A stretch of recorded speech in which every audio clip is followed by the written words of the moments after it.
बिस्मिल्लाहिर्रहमानिर्रहीम। अस्सलाम वालेकुम दोस्तों, की हाल चाल है। उम्मीद करदा कि तुसी ठीक हो सो। मैं मोहसन बलोच यूट्यूब चैनल लैके तुहाडी खिदमत च हाज़र होया एक नवी वीडियो लैके। मैं कोई तुहानू इन्फॉर्मेशन देना चाहता अपने दोस्तां भरावां कि तुहानू पहले दस्या कि अपनी यूट्यूब चैनल नवा बनाया ते कोई अपनी ज़िंदगी के बारे, कोई ज़िंदगी के हालात के बारे की चल रहा है, किस तरह से जी रहे हैं, ये तुहानू दसना चाह रहा। तो एक को थोड़ा जहा ना एक वाक़या समझ लो या हकीकतन समझ लो, वेख्या तो मैं वो तुहाडे नाल शेयर करना चाह रहा। मैं अपने यारां दोस्तां नूं दसना चाहिए, जितना हक बने साडा करनी चाहिए गल। इतनी कि गल है कि वेख्या भाई यार हूँ साढ़े हालात अलहमदुलिल्लाह ठीक ने, तकरीबन हर बंदे तो ठीक ने। कोई बंदे ऐसे भी होंगे जिन्होंने हालात नहीं ठीक होंगे, माली हालात नहीं ठीक होंगे, तो बंदे जेडे होंगे ना हाथ भी नहीं कर सकते, ना किसी के तली कर सकते, ना किसी बंदे भराउन या बेलीन यार दोस्त नहीं आख सकते। क्यों नहीं आख सकते? सिर्फ शर्म दे मारे। तो भाई यार उन्हें आख्या तो की सोचे दा। सिर्फ मैं अपने वीर भरावां ने दसना चाह रहा भाई यार सन अपने आप ने ख्याल करना चाहिए। जो एक यार भरा माड़ा है ना, तो सन सोचना चाहिए कि यार वो माड़ा है तो असी उसकी खिदमत करिए, या जितना कि कर सकते हैं इतना करिए। अज इतने हालात किसी के भी नहीं बा। हूँ मैं अपनी दसना किसी की गल क्यों करे बंदा, अपनी गल करना भाई यार मैं हूँ जेडा भी शहनशाह हाँ, जेडा भी माड़ा अपनी गल करनी चाहिए। मैंने पहले तो सोचना चाहिए भाई यार मैं किस तरह जी रहे हैं, की कर रहे हैं, किमें दे हालात ने मेरे, ये दसना चाह रहा सामने भरावां ने। ते बाकी मोहसिन साहब इस्लाम ही पता आखदा बा अपने जेडे रिश्तेदार ने खास ख्याल रखो। मतलब थोड़े माली हालात ठीक ने तो जेड़ा अपना रिश्तेदारां दे भी मतलब जेड़ा ना कोई हेल्प करो, मदद करो। उस तो बाद दोस्ती आ जाती है। अपने दोस्त दा दायरा जेड़ा मतलब थोड़ा ओहदे च अपना वेखो थोड़ा दोस्त कोई तंग हालात तो गुजर रहा है तो ओहदी कोई माली इमदाद करो जो हो सकती है थोड़े कोलों।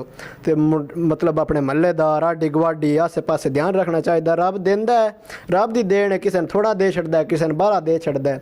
तो ये नहीं करना चाहिए वा तुसीं ओहदे ते सब बन के बह जाओ। ये बा रब इस तो देंदा है कि एक जरिया हुंदा है रब दा हर तक रिजक पहुँचाने का। मतलब रब दिता है तो तुसीं अगों मतलब वंडो, खैरात करो अपनी, जड़ा नहीं सदका दो, ज़कात दो, जिस तरीके भी मतलब इस्लाम विच राज बड़े मतलब रूल रखे रब।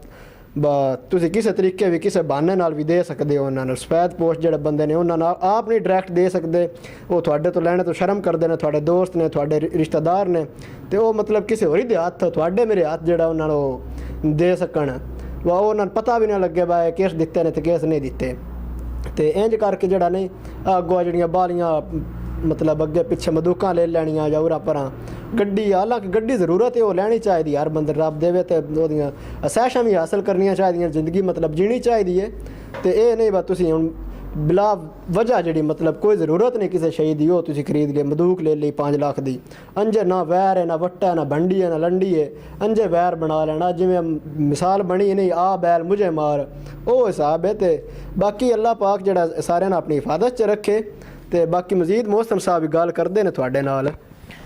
गल मैं भाई करना चाह रहा अगे भी तुहानू दस्या कि गल ये करना चाह रहा कि हूँ साढ़े वीर भरा ऐसे कोई यार दोस्त ऐसे मैं तुहानू दस्या अगे भी कि वेख्या वाकया मैं आप अपनी अखी नाल वेख्या, वो तुहाडे नाल शेयर करना चाह रहा कि गल ये ना तकरीबन जाने वाला तो नहीं, खैर मेरा यार दोस्त भी नहीं है। तो वेखे ही एक बंदा सफ़ेद पोश है, बिल्कुल बिजनेसमैन आदमी है, साड़ी सोच भी नहीं। मैं आप बड़ा हैरान होया उस टाइम बंदा वेख के ना बड़ा हैरान होया भाई यार ए बंदे ते ए वक्त समझण च नहीं होंदा। और रब गफूर रहीम उहदे लठ बड़ी बेआवाज़ है, अरश तो फरश ते लियावे तो लिया सकता है, जे फरश तो अरश ते लिया जाए तो कोई देर नहीं है।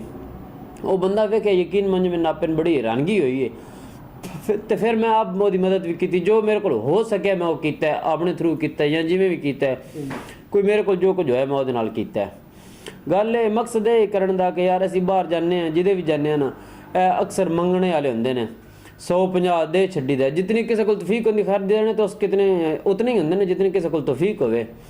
मैं सिर्फ ये आखना चाह रहा सन पहले वेखना चाहिए ये अपने महल्लेदारी या अपने यारां दोस्तां घरां वेखना चाहिए भाई यार इन्हां दे की हालात ने, किस तरह जी रहे हैं, हफ्ते बाद 2 ध्याड़े बाद ਇੱਕ ਸਾਨੂੰ ਰੂਟੀਨ ਸਾਡੀ ਹੋਣੀ ਚਾਹੀਦੀ ਵੀ ਯਾਰ ਕੀ ਇਹਨਾਂ ਦੇ ਹਾਲਾਤ ਨੇ, ਕਿਸ ਤਰ੍ਹਾਂ ਜੀ ਰਹੇ ਨੇ, ਆਪਣੀ ਕੈਡ ਖਬਰ ਰੱਖਣੀ ਚਾਹੀਦੀ ਆਪਣੇ ਯਾਰਾਂ ਦੋਸਤਾਂ ਦੀ ਵੀ ਯਾਰ ਕਿਸ ਤਰ੍ਹਾਂ ਜੀ ਰਹੇ ਨੇ, ਕੀ ਉਹਨਾਂ ਦੇ ਹਾਲਾਤ ਕੈਸੇ ਨੇ। ਦੂਸਰਾ ਗੱਲ ਆਪਣੇ ਮਹੱਲੇ ਵਿੱਚ ਵੇਖਣਾ ਚਾਹੀਦਾ ਵੀ ਯਾਰ ਇਹ ਨਹੀਂ ਵੇਖਣਾ ਚਾਹੀਦਾ ਵੀ ਯਾਰ ਰੋਜ਼ ਨਿਕਲਦਾ ਜੁੱਤੀ ਕਪੜਾ ਚੰਗਾ ਹੁੰਦਾ ਸੀ, ਗੱਡੀ ਤੇ ਜਾਂਦਾ ਪੈਦਲ ਜਾਂਦਾ ਜਿਵੇਂ ਵੀ ਜਾਂਦਾ ਜੁੱਤੀ ਕਪੜਾ ਚੰਗਾ ਹੁੰਦਾ ਸੀ, ਰੋਜ਼ ਆਉਂਦਾ ਜਾਂਦਾ ਇਹਨ ਕਿਹੜੀ ਬੋਕ, ਇਹ ਨਹੀਂ ਵੇਖਣਾ ਚਾਹੀਦਾ। ਸਿਰਫ ਐਸੇ ਵਜ੍ਹਾ ਤੋਂ ਅਸੀਂ ਮਰੀ ਜਾਂਦੇ ਬੰਦੇ ਬਈ ਯਾਰ उन फलाना बंदे इन केड़ी जरूरत है इस पैसे दी, इन केड़ी लोड़ होनी है, ये नहीं आख्या जा सकता।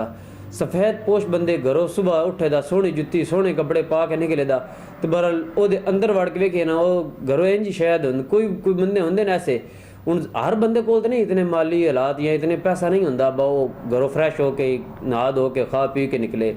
कोई ऐसे बंदे होंदे ने बा घरों नहा धो के निकले ते अगों शायद कोई नहीं, जुत्ती कपड़ा चंगा पा ले खाला बाहर है एक बड़ा है कोल पैसा है बड़ा ये वो है। कल मैं कहीं दा बंदा वेख्या कि जुत्ती कपड़ा चंगा पा के निकला है, उन वेखण बंदे होंदे वेखण में जी बंदा बड़ा कोई मुअज़्ज़ज़ ते बड़ा कोई ठीक ठाक बंदा ही, पर ओदे अंदर ले हालात जाके वेखिए ना फिर बंदे दा पता लग गया भाई यार ये बंदा कैसा है। फिर दुख भी होया अफसोस भी होया। फिर तुहानू मैं अगे दस्सा कि जितनी मेरे को हो सकी मैं ओहदे नाल कीती, पर मैनूं दिली अफसोस होया तां वास्ते मैं तुहाडे भरावां नाल शेयर करन लगा भाई यार ਇਹ ਨਾ ਵੇਖੋ ਫਲਾਣਾ ਬੰਦਾ ਬੜਾ ਜੁੱਤੀ ਕੱਪੜੇ ਵੇਚਦੇ ਬੜਾ ਠੀਕ ਠਾਕ ਹੈ, ਉਹਦੇ ਅੰਦਰ ਦੇ ਹਾਲਾਤ ਹੀ ਵੇਖੋ ਆਪਣੇ ਘਰ ਵਿੱਚ ਆਪਣੇ ਮਹੱਲੇ ਵਿੱਚ ਆਪਣੇ ਯਾਰਾਂ ਦੋਸਤਾਂ ਵਿੱਚ ਅੰਦਰ ਦੇ ਉਹਨਾਂ ਵੇਖੋ ਬਈ ਕੀ ਇਹਨਾਂ ਜੀ ਰਹੇ ਨੇ, ਕਿਸ ਤਰ੍ਹਾਂ ਜੀ ਰਹੇ ਨੇ, ਕੀ ਇਹਨਾਂ ਦੇ ਹਾਲਾਤ ਨੇ, ਕੀ ਕਰ ਰਹੇ ਨੇ।